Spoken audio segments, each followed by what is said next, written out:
I'm just gonna say it straight, ladies and gentlemen, this game is a must-have for any VR enthusiast. If you want to have a solid, single-player, linear story adventure game that is almost on par with Half-Life Alyx, despite being developed by a single person, then get Vertigo 2. Story, honestly, it's all over the place. It's very disjointed, but it's also very funny. I'm not gonna act like I know what's going on with this story because I never played the first game, but it did rope me in despite the fact that I don't know what's going on. Gameplay is going to be broken down into linear levels that do have a lot of secrets that you can discover and optional weapons and whatnot. But generally speaking, the level design in this game is chef's kiss. Mwah. I can't believe the amount of imagination that one single person can end up having for a VR game. Like, this is probably some of the most exciting VR levels I've ever experienced. As much as I love Boneworks, one thing that I would criticize is that it tries to ground itself very heavily in reality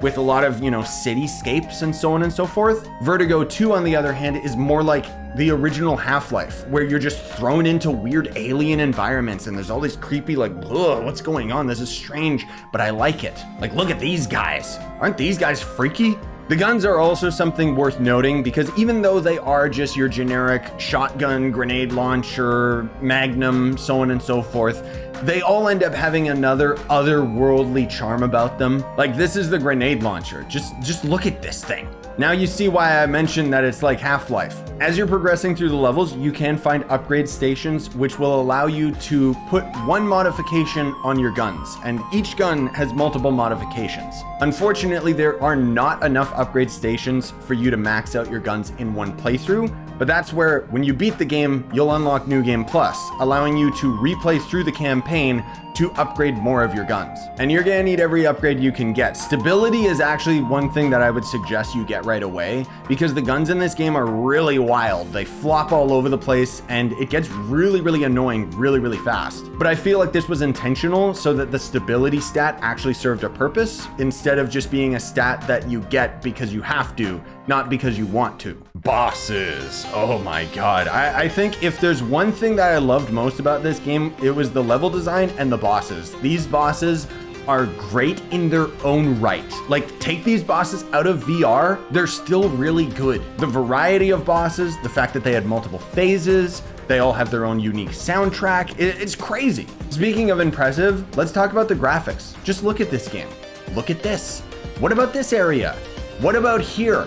Don't you want to play this game now? Doesn't it look freaking beautiful? Now, despite the fact that I love this game, I didn't feel that way at first. There are definitely some qualms that I have. Namely, there are a little too many areas that have wave defense and too much wave defense. Like, there's this one level where you're kind of joining a war and you can choose which faction to join, which will change which guns you get and change which boss you fight at the end of the level, which is already really cool. But this section in particular literally just has you hiding behind cover the whole time while enemies just keep respawning until they finally decide not to. It wasn't fun or engaging, and I really didn't like it. It didn't help the fact that as soon as you're done with that level, you're thrown into the boat, which is one of the worst areas in the entire game. You're basically just in this boat and waves of enemies keep coming at you. So your only option is to hide in the corner like an idiot and just shoot at enemies as they drive by. But other than those issues,